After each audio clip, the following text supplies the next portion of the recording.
This elder had endured 27 years of prison torture imposed by white people. After being released from prison, he was unexpectedly elected as the president of the country. Later, he spoke up for the white people who sent him to prison. As an African, Nelson Mandela not only hired white people as his personal bodyguards, but also personally went to the sports department to retain the team composed of white people. Nelson Mandela took the initiative to lower his status and shook hands with the players. Everyone found it difficult to understand why Nelson Mandela was so tolerant of these white people. 27 years ago, Nelson Mandela was in his middle age. Just because he led an anti-apartheid movement, the white people in South Africa arrested him and put him in prison. It was not until 1990 that Nelson Mandela ended his 27-year prison life after being condemned and sanctioned by the international community.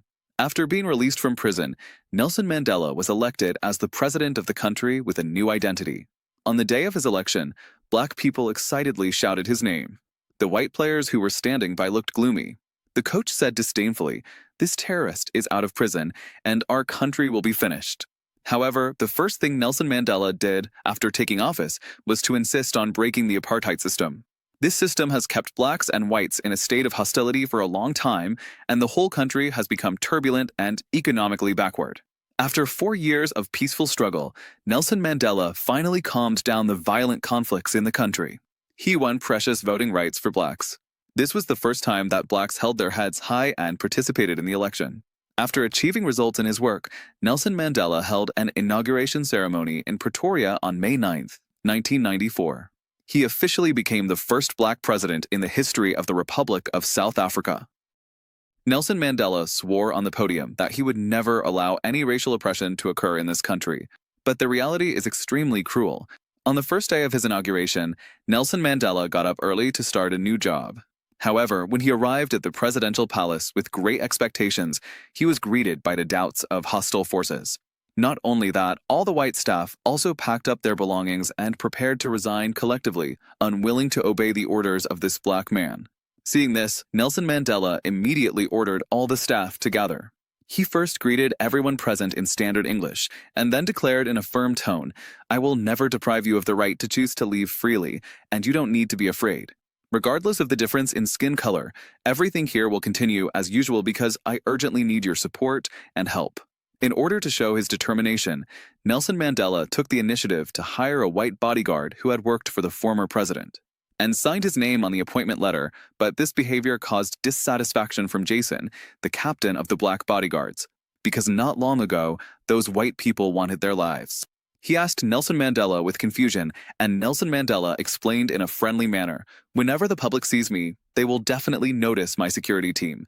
They are the symbol of my ethnic group." The practice of racial reconciliation should start with the guard lineup of the head of state. Only forgiveness can free our hearts from the shackles of fear. In desperation, Jason reluctantly accepted all this, and then he reluctantly handed the presidential schedule to the white bodyguard. In Jason's heart, he still couldn't believe these once hostile white people. The two sides had grudges against each other, and the communication process was full of strong hostility. Looking at the schedule in his hand, the white bodyguard learned that Nelson Mandela would go to the Loftus Stadium soon. There was a rugby match. One of the participating teams was the South African Springbok team. On the day of the game, the stadium was crowded with people. Amidst the continuous cheers, Nelson Mandela slowly walked into the stadium. The president's presence surprised the people present, and the audience was half applauding and half booing. Even when facing their own country's games, South Africans are polarized and not united. Nelson Mandela wanted to change the situation. He first came to the captain of the Springbok team, François. He shook hands with him cordially and sent his blessings for victory. Then he walked to the audience and greeted people enthusiastically. However, some extreme people did not buy it. When Nelson Mandela left the field, a water bottle passed by him directly. Nelson Mandela did not take this episode to heart. He knew that the road to unity was still a long way to go. As the game began, the two teams had a fierce competition. Unexpectedly, the Springbok team suffered a crushing defeat at home. The white fans in the audience were dejected, but the black people were jubilant. Because this team is the symbol of apartheid. Black people will support any team except the Springboks. After the game, all the players were furious. Even the radio host laughed at them as a group of players who lacked courage. He bluntly stated that the Springboks had no chance of winning the championship. Listening to these cold words, Nelson Mandela thought about it and decided to do something about it. However, the sports committee, dominated by the African community, took the lead in taking action. They took advantage of the fact that the Springboks lost miserably and prepared to abolish the team's green and gold uniforms and badges, and even wanted to disband the team. These resolutions were instantly supported by all participants. Nelson Mandela went there quickly after hearing the news, ready to stop the farce. Along the way, the secretary tried his best to dissuade him, reminding him not to risk his political future. After all, the general public did not support the Springbok team, and if he insisted on doing so, he would inevitably offend the public. But Nelson Mandela insisted that apartheid was a thing of the past, because the hatred it brought must also be completely eradicated. Nelson Mandela was elected by the people, and he had the responsibility to lead by example. When Nelson Mandela arrived at the venue, everyone stood up and applauded to welcome him. The black people thought the president was here to help, but he didn't expect him to sing the opposite tune. Nelson Mandela told everyone not to make the wrong decision because of hatred. The Springbok team must be retained anyway, and everyone present was surprised when this statement came out. Nelson Mandela continued to explain, whether white or black, we are all South Africans. The Springbok team belongs to the country. We should unite to protect it and wish it to win honor for our country. But even so, everyone was still unwilling to accept it. The prejudice in their hearts could not be resolved in a few words. On the way back, the secretary told Nelson Mandela not to spend too much energy on this matter and not to disrupt the established plan for the Springbok team. Nelson Mandela knew that he had to do this because the country's military and economic power were still controlled by white people. If they banned their beloved Springbok team at this time, they would definitely fall into a vicious cycle of race. In order to make effective efforts to ease domestic conflicts, Nelson Mandela traveled to Japan and the United States in 3 days, open a South African market, and reverse the country's economic decline. However, while Nelson Mandela was working hard for it, the performance of the Springbok team on the other side was not ideal. Not only did the Springbok team suffer another defeat, but every player was injured. Fortunately, Nelson Mandela did not give up easily. He always got up on time at dawn every day. As usual, he would greet the bodyguards cordially and extend sincere wishes to their families. Although the newly arrived bodyguard Hendrik did not know what was going on, he also followed suit and greeted Nelson Mandela's family. Hearing this, Nelson Mandela stood there in a daze and then slowly said, "My family is too big, and my family is as many as 42 million. In Nelson Mandela's heart, the people of South Africa are his family."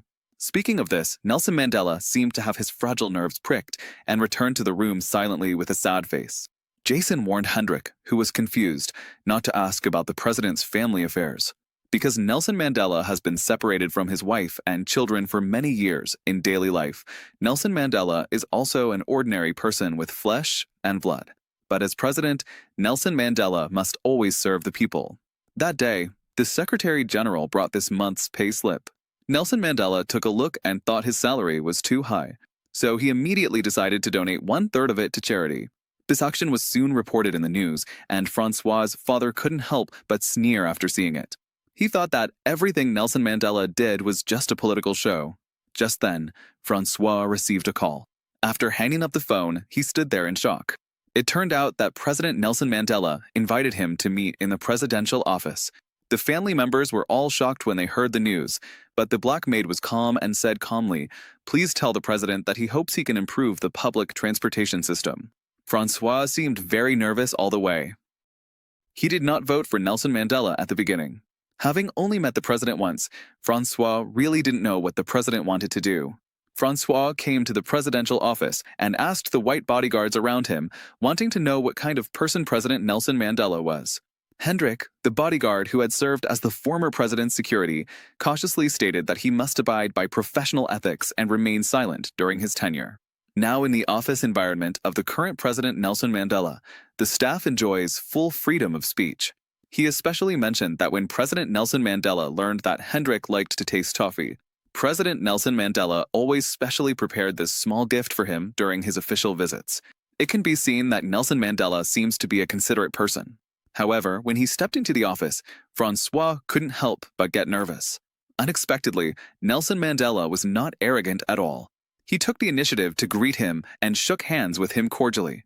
He also asked François about his injury during the game. Then Nelson Mandela personally poured him a cup of tea. Seeing such an approachable president, François relaxed a little. Then Nelson Mandela asked, "As a captain, how would you lead your team?" François replied, "I will lead by example and set a good example." Nelson Mandela said earnestly, "There is nothing wrong with motivation, but sometimes we have to rely on other people's works. When I was in prison, every time I wanted to give up, there was always a poem that inspired me." In fact, Nelson Mandela's meaning was very clear. He did not blame the racial contradictions behind the Springbok team. Instead, he sincerely expressed his support and expectations, hoping that the team could win honor for South Africa. After leaving the presidential palace, his girlfriend asked what kind of person President François was. However, François could not answer. He couldn't believe that a black man would support the Springbok team without reservation.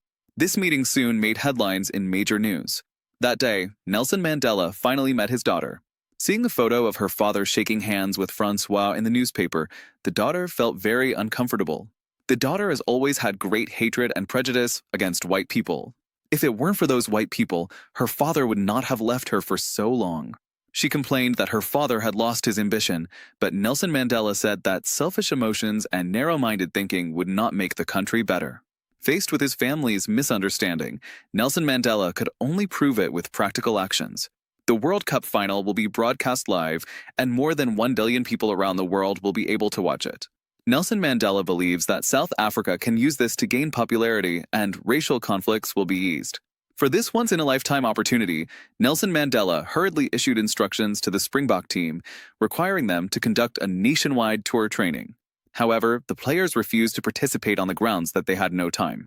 But this time François decided to believe in President Nelson Mandela's sincerity and his dedication to the country. François also began to reflect on himself, and under his leadership, the team began to carry out the tour plan. The first stop was the slums full of black people. The streets here were in ruins, and the residential buildings looked like ruins. After arriving at an empty stadium, the players trained with little interest. But unexpectedly, a large group of children surrounded them as soon as they got off the bus. However, all the children ran to Chester Williams, one of the few black players in the team at that time. With the encouragement of François and Chester Williams, the players quickly got along well with the children. Seeing this scene, François had a higher respect for President Nelson Mandela. Ethnic segregation will not bring any benefits to the country, but national unity will definitely make the country progress. There was a sign in the middle of the stadium which read, "One country, one team." When Nelson Mandela saw these pictures, he also smiled with relief on his face. Such pictures were far better than giving speeches thousands of times. These actions caused a huge response in society. Many people began to re-examine the Springboks and rethink the relationship between races. At this time, there was still a week to go before the opening match of the Rugby World Cup. As long as they win this game, the Springboks can enter the semi-finals. However, their opponent is the energetic Australian team. Almost everyone is not optimistic about the Springboks, who have lost one after another. Nelson Mandela realized that as long as he won this game, he could change people's views. Therefore, he decided to go to the scene to cheer in person during the game. The bodyguard team immediately formulated a detailed security plan and went all out to protect the president's safety. At the same time, the Springboks also began pre-match training. François adopted the motivational method given to him by Nelson Mandela and issued a song list to each player, preparing to use South Africa's new national anthem as the team song. However, all the players collectively opposed the proposal and explicitly refused to sing the song that was considered to be of insufficient artistic level and had obvious African musical characteristics. After expressing their protest, the players crumpled up the song list and threw it into the trash can. On the other hand, President Nelson Mandela was also deliberately harassed by the host during an interview with a TV station. Faced with this situation, President Nelson Mandela remained calm and made it clear with a firm stance that he would always support the Springbok team representing South Africa no matter what the situation. In addition, the day before the game, President Nelson Mandela also visited the training ground and shook hands with all the players one by one. During this time, he could also call out the names of each player affectionately. The only pity is that Chester Williams, the only black player in the team, was unable to participate in the competition due to an Achilles tendon injury. Afterwards, President Nelson Mandela delivered a speech encouraging all the players to fight for the honor of the country and solemnly promised that the country would fully support the Springbok team. The players were deeply inspired and deeply realized that they were not only shouldering a personal mission, but also the expectations of the entire country. Before leaving, the players presented President Nelson Mandela with a ball cap symbolizing the team spirit to express their respect and gratitude. After receiving the cap, President Nelson Mandela specially called François to his side.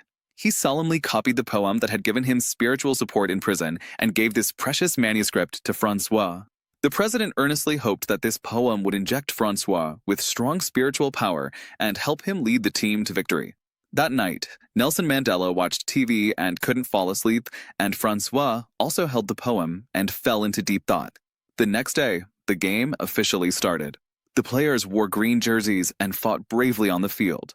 Outside the field, black and white fans abandoned their prejudices and cheered for the team together. President Nelson Mandela also arrived on time. He stood up again and again to cheer for the players. In this game, the Springbok team lived up to expectations. Every player shouldered the power of the country. In the end, they won the game with outstanding performance. The victory in this opening game greatly boosted the morale of the whole country. The whole country celebrated it, but the situation in the next semifinal was grim. Many people predicted that the Springbok team might stop here. In order to find more motivation, the players took a boat to the prison where Nelson Mandela was once imprisoned. The prison is surrounded by the vast ocean on 3 sides, and the sentries are densely packed like a forest. The overall atmosphere is lonely and solemn, revealing a suffocating silence and desolation. François slowly stepped into Nelson Mandela's cell, only to see that the small and cramped room could only accommodate a simple bed.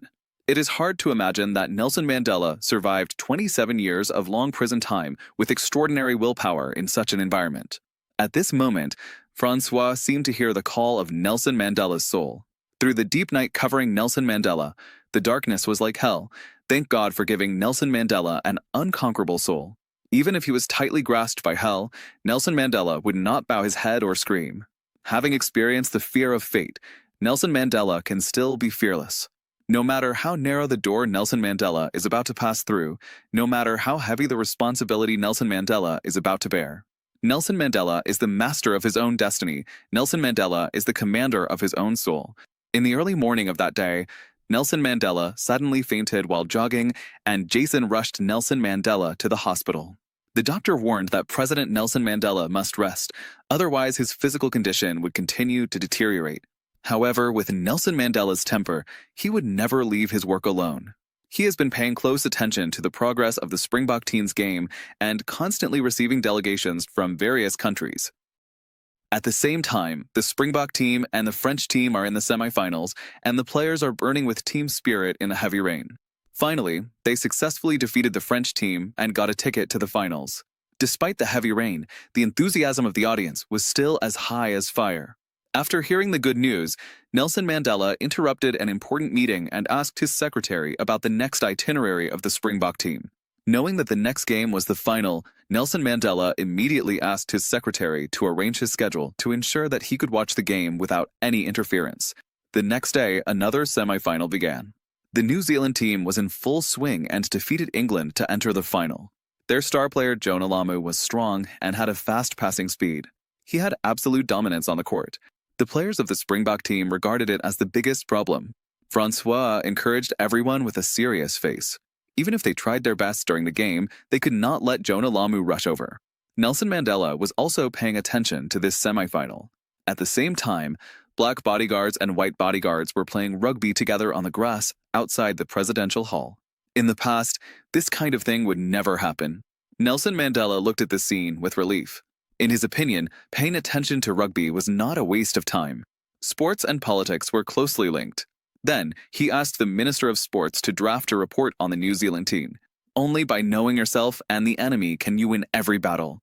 That day, François returned home and took out 4 tickets for the final. François invited his parents, girlfriend, and the black maid at home to watch the game. Under the influence of Nelson Mandela, he has broken the prejudice of racism. In this World Cup, the New Zealand team was too strong and won all the games by a large score. It even created the record of the highest score in a single game. Nelson Mandela was very surprised by this and couldn't help asking himself, how can we beat them? We need some great achievements to make the country stand out in the world. The day before the final, François stood in front of the window and stared at the dim twilight and fell into deep thought. But he was not thinking about how to arrange the game, but thinking about Nelson Mandela staying in that small room for 27 years. After being released from prison, he was able to forgive those who imprisoned him. What kind of spiritual power supported him? The next day, the final between the Springboks and New Zealand officially began, and 63,000 spectators flooded into the stadium. In addition, this game will be broadcast live to 1 billion people around the world. Soon after, Nelson Mandela's motorcade arrived on time. However, just as the game was about to start, a plane flew straight towards the stadium. The bodyguard quickly became alert and prepared to transfer Nelson Mandela safely. But it was too late. The next second, the plane flew over the stadium at a very low altitude. Just when everyone was panicking, they saw the words "Come on Springboks" written on the plane. It turned out that this was the opening ceremony arranged by Nelson Mandela, hoping to boost the morale of the Springboks in this way. The enthusiasm of the audience was instantly ignited, and the morale of the players was even higher. The game was about to start, and players from both sides entered the field one after another. Then Nelson Mandela, wearing the number 6 jersey and the ball cap, slowly entered the field. This was François' jersey number, and it was the greatest encouragement Nelson Mandela gave him. Just like when they first met, he shook François' hand and said, "You are the pride of our country." Then he cheered for each player one by one and expressed a friendly handshake to the opposing players. The people of the whole country were watching this game. At this moment, everyone put aside their prejudices, and when the new South African national anthem was played, the players of the Springbok team no longer resisted, but held their heads high and sang loudly. The New Zealand team was not to be outdone, using the haka dance as a war dance, as if showing off its invincible power. With a whistle, the game officially began. The New Zealand team kicked off, and soon the two sides collided and exerted force on each other. At this moment, the Springbok team accidentally got the ball. However, the next second, the strongman Jonah Lomu knocked the ball holder to the ground, and he single-handedly restrained many Springbok players. In order to resolve such a strong attack, François had to arrange a multi-to-one strategy. Soon, Jonah Lomu, who was closely watched, began to become irritable, and finally a physical conflict broke out between the two sides. Amid the booing of the audience, the court was in chaos for a while. After the game returned to normal, the New Zealand team successfully scored a goal and took the lead. Soon the Springbok team won a penalty kick and tied the score. The two teams fought fiercely, and the battle was very intense. After 13 minutes, the New Zealand team was far ahead with 6-3. The players of the Springbok team knew that they were carrying the hopes of the entire country, and they did not dare to relax at all. In the 21st minute, the score was tied again, and even in the second half, the audience cheered every time a goal was scored. After a fierce battle, the two sides finally tied at 9-9 and entered 20 minutes of overtime. This was the first overtime in the history of the Rugby World Cup. After a short break, François loudly encouraged his teammates. This time, the offensive rhythm of both sides was more intense, and the New Zealand team won a penalty kick to pull the score to 12-9. At this time, music sounded in the stadium, and the audience began to sing the national anthem "God Bless Africa" in unison. As the captain, François kept comforting his teammates. He knew that he had to raise his spirits 100% in the remaining 7 minutes. Inspired by the song, the players bravely took the lead and finally tied the score again. With 5 minutes left before the end of the game, the players of both sides tried their best to fight for the ball.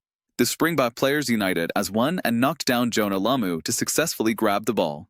At the last moment, they passed the ball to number 10 smoothly. He kicked the ball, and then the football drew a beautiful arc in the air. Under the gaze of hundreds of millions of viewers, it flew straight into the goal, and the Springbok team successfully overtook the score. At this time, there were only a dozen seconds left in the game. François organized the players to defend tightly and did not give the New Zealand team a chance. As the final whistle sounded, the Springbok team successfully won the championship of the game. All the spectators present were boiling, and black and white people hugged each other in ecstasy. The white security guard even lifted the black child to celebrate. At this moment, they completely forgot the racial differences and celebrated the victory of the whole country together. President Nelson Mandela couldn't help but stand up and cheer for him. Nelson Mandela came to François to thank him. François responded seriously, "I should thank you for everything you have done for the country." Then he raised the trophy high and continued to celebrate the victory. A large number of cheering people gathered on the street. Nelson Mandela sat quietly in the car. He knew that he had made efforts for unity. At this moment, the barriers were finally eliminated and the results were achieved. The spirit shown by Nelson Mandela. The spirit of courage, compassion, perseverance, forgiveness, and reconciliation made the South African people truly witness the great power of unity and cohesion. It is this spirit that has rekindled the light of hope for the future in his country that was once divided by racial conflicts. Invictus is directed by Clint Eastwood, starring Morgan Freeman and Matt Damon, an American sports biographical film released in 2009. Nelson Mandela is honored as the father of South Africa. During his presidency, he has been committed to the anti-apartheid movement and won the Nobel Peace Prize in 1993. Well, today's movie sharing is here. Welcome to like, comment, and forward. Thank you for your patience in watching. Looking forward to meeting you next time.